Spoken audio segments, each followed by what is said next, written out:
want to sit here? No, I like my house.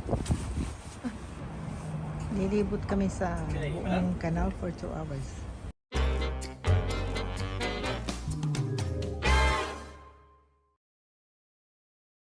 So I lived in Singapore for a few years, and then I lived in Amsterdam for 10 years, and I lived in England for 10 years, and I lived in San Jose for 4 years, and now I'm back in Amsterdam again. And I have to be honest, here I can have a little boat outside my house, I can jump on board it, I'm close to water.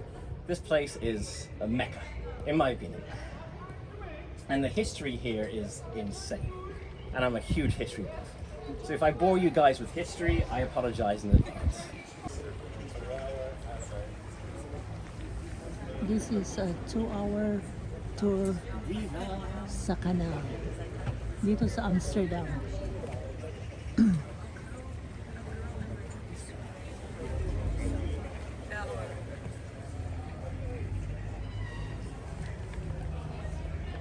Two hours kaya mahaba-haba.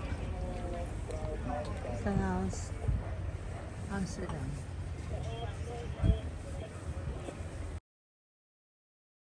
While in the boat, mayroon kaming pagkain. Yan sa akin. And then some snacks here. Alright guys, so we just came out of a canal called the Brouwersgracht, which is basically means the Brewers Canal, and that basically had the cleanest water of Amsterdam in it. So that's where they used to have the brewers. And that over there used to be the open sea. So that lock over there was basically a huge lock, and it's about, so when the storm was lashing against Amsterdam, that was basically holding the sea back. The sea is no longer there anymore. We moved the sea 800 kilometers further north.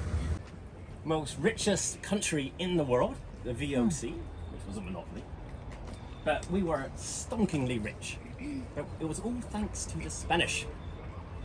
So basically, this all used to be part of kind of like Spain's fiefdoms. So there were 3 big empires back then: the Habsburgs, the Spanish, and the French. And of course, then there was the Ottomans knocking on the door, but we're going to ignore them for the time being. So basically, there was King Charles V. He was a super cool emperor. He used to run basically his Spanish dominion from Bruges. And yeah, Jews, Protestants, Catholics, they lived very happily side by side. Unfortunately, he had a son, Francis II, who was a bit of a douchebag. Yeah, this guy spent too much time on Twitter, caring about likes and stuff like that. From Cape Town, we went to India. In India, we picked up silks.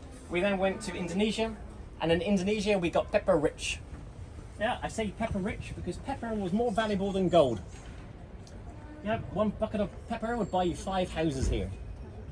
1 bucket of nutmeg would buy you 10 houses here. Well, not houses, plots of land. So all this money was coming to Amsterdam, but of course there was lots of people coming to Amsterdam too. And our population jumped from 30,000 to 300,000 in 200 years. And to house all these people, we had to build more land. So basically, we built a huge big wall outside of the Netherlands, outside of Amsterdam, and then we put lots of windmills on it. We pumped out the water, and then once the water got low, we started building ditches. Right?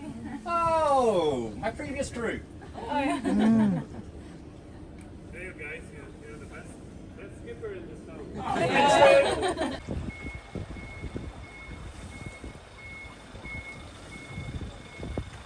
And we are on the Prinsengracht, and this again was the core area, and that's why all the houses here are so narrow. Later on, you will see houses which are extremely wide, and they're not as glitzy as these, or they don't have nice gables because they didn't have to fake it to make it.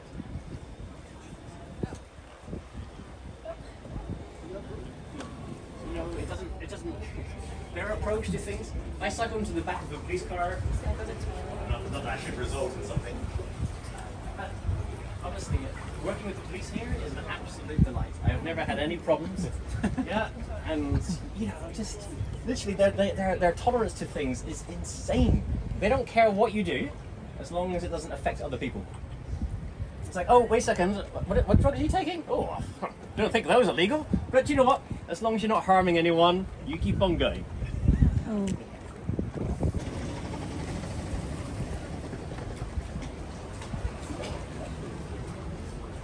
here we've got a wonderful cross section of the different types of houseboats. You've got fugly. You've got yeah, I can't wait to replace it with something a bit more expensive, but I can't afford it.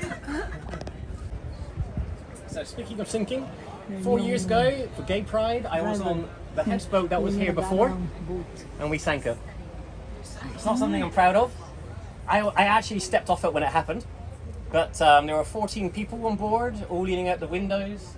A canal boat went past, it was going too fast, and it pushed the bow wave up into the window, over the windowsill, and at that point it just sucked in more water and it went down. So someone's house just sank. It was two American teenagers, they rented it, and they went through courts for ages because there was nothing on the listing to say that there was a maximum occupancy. Now, the maximum you can have is, I think, 4 people on a canal boat.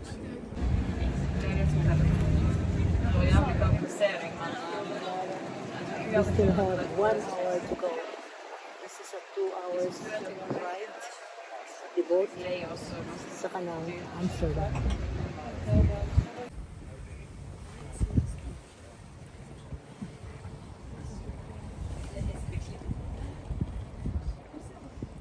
Nice, great. So when the Germans were here, we had lots of occupiers. Napoleon came here. Did I tell you about Napoleon? I did, yeah, I did. So Napoleon came here and he was like, "Ah, viva la France! I'm here to overthrow the monarchs. I'm here to give power to the people. I'm making myself emperor because I'm an oxymoron." No, I'm a moron. And we were like, "Hey man, we chill. We got no problems. Yeah, we don't have aristocrats. We got rid of them a long time ago." And he was like, "Oh, okay, never mind. I'll give you my brother as the king of the Netherlands." And we're like, "Geez, man, thank you." But that was our first king of the Netherlands. So he gave us a king. He also gave us numbers for houses, and he also gave us surnames. Because originally we didn't have surnames. It was just simply Hans de Timmerman van Prinsengracht. Yeah, so you talk about your name, your job, and your location. And of course your house is your calling card, and everybody in Holland and Amsterdam knew each other. Yeah, so it would be like, "Oh, we know that guy. He's the one with that nice house with all the sash windows, and you can afford the paint on the outside and the 3 steps." But of course for Napoleon that's too complicated. So he said everybody needs surnames. So everybody was in this queue, ready to get surnames. And of course what happened is somebody's grandfather was like, "Ha, screw this Napoleon man. He's going to be gone in a few months' time.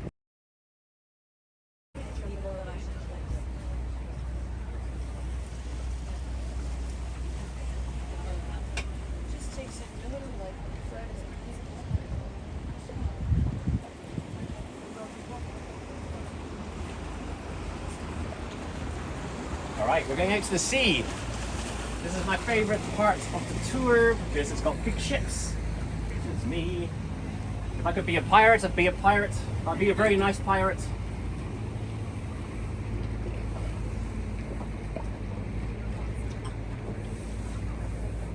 So the water will be deeper? Oh yes, where we're going now. So this is a lock that goes out to the sea. And you can tell because how tall they are. Yeah, this is storms used to hit against this. Yeah, very deep.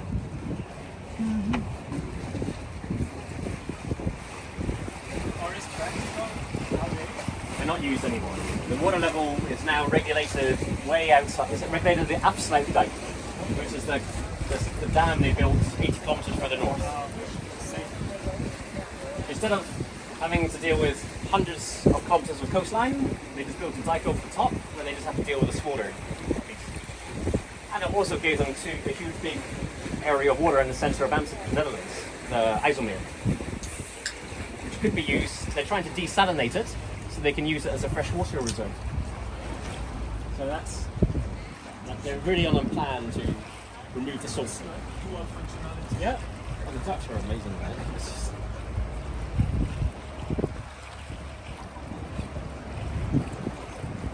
Okay, so So my favorite part, we're coming up to the sea. Yeah, so it used to be the sea.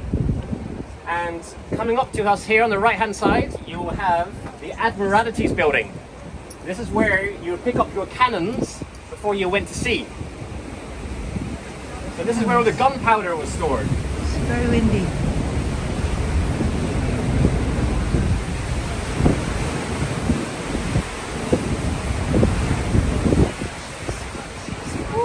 Wow, what a boat. Jeez. What a beauty.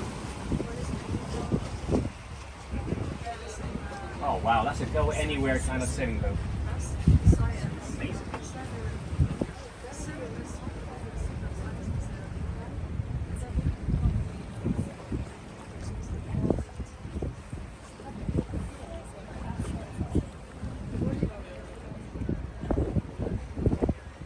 So if you imagine this in 1600, you have 400 of these big ships all parked in here. 400 of them. And this was the area where boats would come to pick up the gunpowder and the shot from here. They would also put them on their sides so they could take the worms from underneath them, and they would burn them out with blow torches and fire, and then they would tar them. So they would literally make them go all the way at 90 degrees. And this is our swimming pool. Yeah. There you go. You can see people swimming. There's a butt. Pretty good with nudity. So this is where I actually try to swim every single day. Sorry, every Sunday with all the grannies. But I couldn't hack it. I don't have that cold ability. So you live around this area then? I do. I just live right there. So every Sunday you try? During the winter? And then during the winter, that's when I started trying. So yeah, this is our, in the summer, this is just like a big pit full of flesh.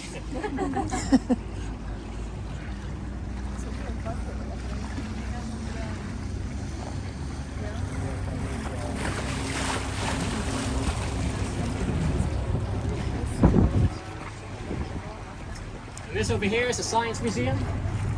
Science This is where museum. everybody gets brought when they're about 13 years old to learn how sex works. Where you learn about the birds and the bees. It's where you learn how to French kiss. Well, thank you very much, guys. I really enjoyed today. Thank you. Yeah, that was a great way to end my last tour of the day. So I'm very happy to sit there and enjoy the rest of my Sunday now. Hey. If you guys need anything, Everybody's happy. Just let me know. If you need to know where to eat, so somewhere where they don't have just sandwiches or toasties. Going back. So, tapos na ang cruise namin sa Canal Amsterdam. Ito yung aming sinakyan for 2 hours. And nag-enjoy kami lahat. May pagkain. Look at that. And now, Oh yeah, that's not us. But it's bye-bye for now. Please like and subscribe to my channel. Bye!